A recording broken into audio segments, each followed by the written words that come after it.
4th of July Brain Sex Special. I'm here, joined by one of the coolest people in the world. If you know him, you would know what I'm talking about. He's a co-host and co-founder of this little experiment called Brain Sex. Thayer Brown! Thank you very much. Thank you very much. And on my right here is the one and only, the infamous, the super extra magical, sexiest man alive, Jonathan Navi. Oh! That's one of the, it's one of the things we like to do here on the show is sing a little bit to make you happy and also encourage you to sing your song on a daily basis, because why not? I mean, let's go for it. I dare you. So, happy 4th of July, brother. Thank you very much as well. Happy 4th of July. Yeah. I've had an incredible weekend so far, and we're enjoying the birds chirping and the sun shining here in Goleta afternoon. It's a wonderful time, I think, in the world and in this town here in Santa Barbara and Goleta. I've really been excited to collaborate with you on this and be able to share just kind of what's going on in our lives, and maybe check in with some other people and see how things are going. Absolutely. And a little bit later on the show, we'll have a satellite chime in order to talk to some of those other people. But I am just making that up, so I mean, don't expect it. So I love it. We've tried to do this a couple times, and they've usually been around holidays, which is great. I think that's like just adds momentum to what we're doing. We did our first recording, which hasn't been released. It was Valentine's Day 2016. Right. And then we were at a festival, suspended in Sunbeam, and we did a faux podcast, and it was really fun and awesome. But this guy was eating food, so he didn't really like get in there. Yeah, that was a long day. Long day. And here we are, 4th of July, Independence Weekend. And the summer of love. So turns out to be. You know, I've seen a continual growing theme or pattern emerging from this as well. That around the times in our lives that we get reminded of the greater aspects of what we really appreciate and tend to value as human beings and as spiritual beings and individuals living on this planet. And love seems to be a pretty consistent, pretty reliable, and pretty incredible, magical thing that we can share with ourselves and with each other. And I think these holidays, and even just finding more opportunities to celebrate and share and express ourselves in the spirit of love, has so much more potential and has grown to really make a powerful effect on people's lives. Yeah. Actually, I brought you something. I have a little extra. Oh, no. Oh, What have you done now? to receive. All right, close my eyes. Extra love! Whoa, so big! Oh, one time only, now that you're watching, you get love for free! Love bomb. Homies. I receive it. Thank you. Yeah. And what's the great part about it is that you can enjoy all of the best aspects of love on the giving side and on the receiving side. You can continue to appreciate both aspects and be a part of the whole alchemical polarity process that continues to compel us and initiate us into kind of greater sense of awareness and of self. Yeah. I'm going to talk about what you said about the Summer of Love. I think it was 1967. It was indeed. That was the original Summer of Love, and this is like the I think it's a French word. I don't know. The Redux, right? The Redux. remix. I think that's. Cha. Yup.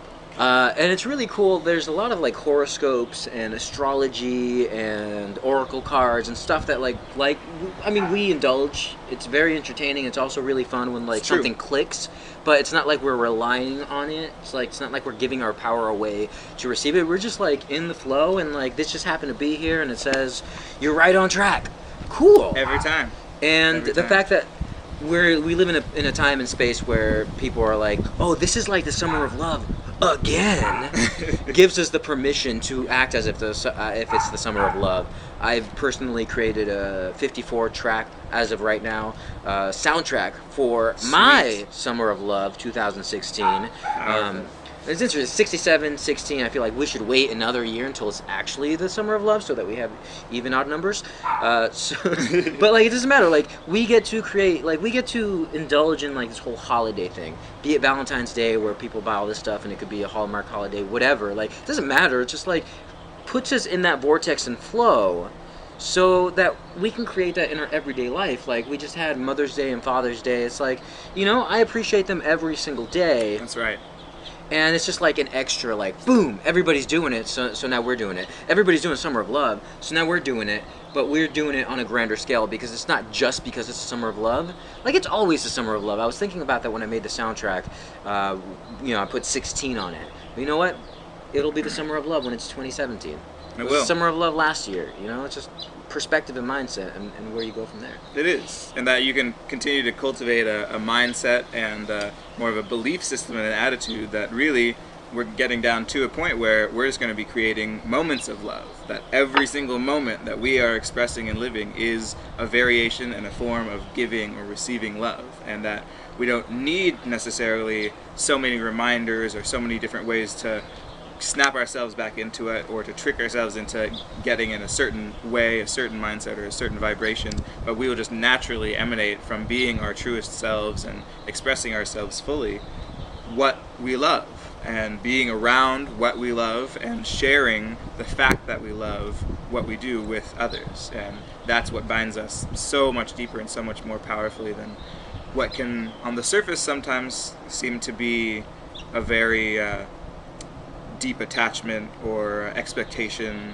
or resentments. And when we experience both positive and negative aspects of what we love, more of the toil and stress and dissatisfaction and confusion can seep in. And so it's important to honor and respect both the light and the dark sides of kind of the whole process, and be able to at the same time trust really that it is all for the highest good, and that it is growing us far more than we can see on this. We don't even know. Oh man, that the whole dark and light thing, like, for me, I feel like a conduit to help people through that darkness, because I feel like I've grown through so much, and I can harness it in a way to teach people so that they don't have to indulge in it as much, and also let them know that it's safe. It's a safe place to be at a certain point with your dark side and your darkness and your shadows. They're actually people that are there to protect you, or not people, entities, metaphors that are there, so that, like, when you team up with them, it's like, I don't know if any of you have seen a manga as like a Dragon Ball Z. Yes, Dragon Ball Z. There's a Goku and there's a Piccolo, and they're what are they called when you're not like heroes together and you're not villains together? It's the person that you battle. Nemesis. Nemesis. Yeah. Like, this is like one of my favorite things, where Nemesises come together for the greater cause. I think Blade 2 did that, and Loki and Thor do that. Spoilers. Loki and Thor do that in the second movie. And it's just like, we're all really part of each other, and you can do this with people that you don't like.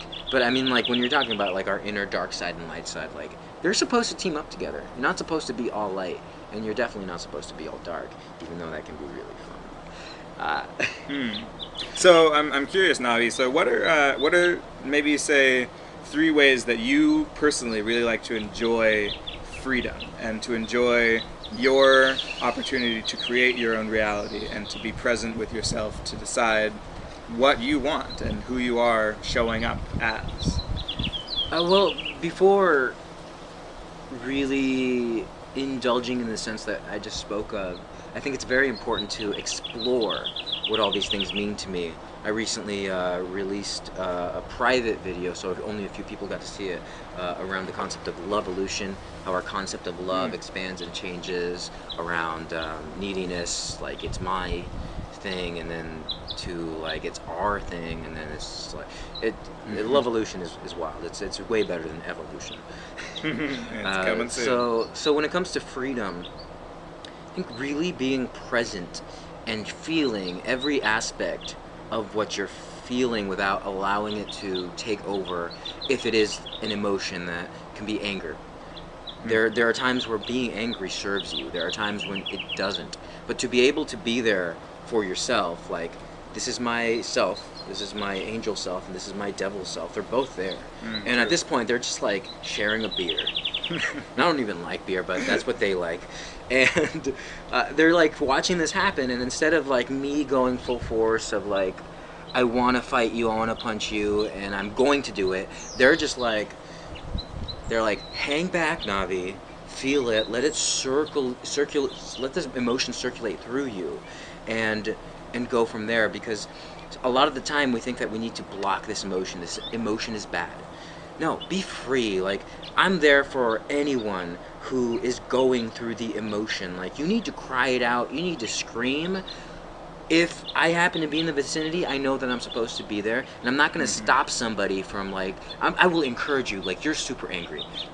You're angry at that person, but please project it towards me, like, because I know that I can, like, stand there in full force and allow you to unleash, so then I can embrace you as opposed to the other person that you'd unleash on, and then you'd still have the argument and fight and unresolved issues. Like, no, release it, let it free, here we are, here we go.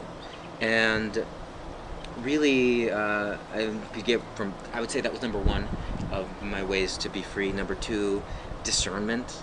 Just really know when you're indulging like a dark side as opposed to just, I am free. I want to, drink a handle of whiskey or whatever you like to drink. It's like, I don't like Fireball whiskey. I think it's disgusting and the worst thing ever, but hopefully we'll get sponsored by them. But it's just like, sometimes like there's a shot there. True. Go for it. For me, when it comes to alcohol and like other substances, there's a lot of teachings and spiritualities that we can go into at a later date, but they're called spirits. Alcohol is called spirits to open you up, and I really try to focus on really being open and staying. I think freedom is being able to explore these levels of awareness and consciousness while in a different state of mind, and not losing yourself. It's like, see how far you can go, and this is terrible advice for everybody. See how far you can go without losing yourself and being there. And also, it helps to be surrounded by people that you trust and won't judge you. And I mean, it's part of the journey for everybody. It doesn't mean that like you blacking out and making horrible decisions isn't part of the journey. Like, that is part of my journey, and I'm at a place where like I may black out sometimes, but it usually won't happen. But if I do, I know that I'm surrounded by people that are there to support me and understand. And Awesome. Wow. Well, thank you very much, John. Yeah, that was powerful, and I think it rings true for a lot of people, and people are kind of at a difficult place personally going through a transitional process, and I think the more that we can continue to bring this up and share this with others, it's going to ring out and ring true more and more, and build some new levels of awareness that people can take into their daily lives. So it's really exciting. I was curious, just like a quick question. I know that we're running low on time. What your opinion is about this freedom that we're speaking of, and also this idea that folks have about being only with one person. I don't mean there's anything wrong with that, but like relationship wise, like what is this freedom when it comes to relationships with your friends or relationship with your intimate other and all of that? Like how does that play into the whole freedom aspect for you? Well, I think for me, I've just taken a personal stance to really be as true to my word as I ever can be, and continue to push myself and learn about myself to make the best and most honorable and truthful commitments that I can, first to myself and then to everyone else. And with that, I've found a way to, at the very least, minimize and better prepare myself for when I do end up overcommitting or providing expectations that were far beyond what were reasonable or expectable or understandable. And in keeping my own personal integrity and being able to be honest with myself has really grown my ability to communicate to others what I need and what I want and what I'm looking for. And so I think the appreciation and continually being able to reflect back on oneself will continue to provide as much gold and knowledge and wisdom that you can share with others. It's kind of like having a compass on you, like your own personal like compass that tells you if you're headed north or east or west? Where like Trying to keep yourself on track. I kind of went south a little bit too far, overextended myself, overcompromised, and I just want to be as honest with my travelers as possible and get back to wherever it is, the destination that we're going. That's right. So, nice. I relate to that. As a navigator of the cosmos. Cosmic navigation. I get it. Yeah. So, before we dip out, is there anything that you'd like to share with our viewers, listeners, fans, all over the world, all you gajillions of people? I'm just so very grateful and thankful to be here today and here with you here in Santa Barbara. It's another wonderful opportunity, and I'm looking forward to many more collaborations and opportunities with you and with also our listeners and individuals that are continuing to step up and step into their power and wanting to make change in their world and in their life. And now is a very exciting time. A lot of things are happening very quickly, so believe in yourself, believe in your dreams, keep doing what you're doing, and yeah, we're gonna have a really fun time. Yeah, we got some big things stored for you to spark that magic. The more you watch, the more you'll find people not necessarily like us, but like you, who are on the same journey that want to really propel themselves to another level. And we talk, not we, but like the world talks a lot about self-made millionaires and people who do it by themselves, when really there's always a team. And this is the fucking team right now. And that doesn't mean like we're a part of your team. We are, because you're watching. But you have your own like super team coming together, and you don't even know. How exciting is that? So I'm super excited for you. I'm super excited for life in general. Life is just super magical, and I love to say the word super because it's super, super, super, super, super. Happy 4th of July. I'm sure you'll be watching this after the 4th of July 2016 because I'm on top of editing, and it'll take a minute. It'll take a minute to load it, but at least we have this. I feel very confident about what we're delivering here. Very grateful to be working with my brother Thayer. That was like the first awkward handshake we've ever had. No, that was awesome. Perfect. It was awesome. Flawless. It's all mindset. So with that, cheers to you and your freedom and your independence and your love and your sexiness.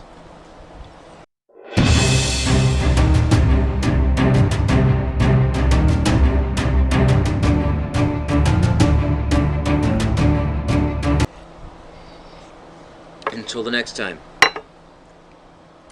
Prosperity abounds. Prosperity abounds. I mean, like, that's how you know the video's over. He stood up. It's true. This is just me on my extra commentary. Blue, Behind the scenes!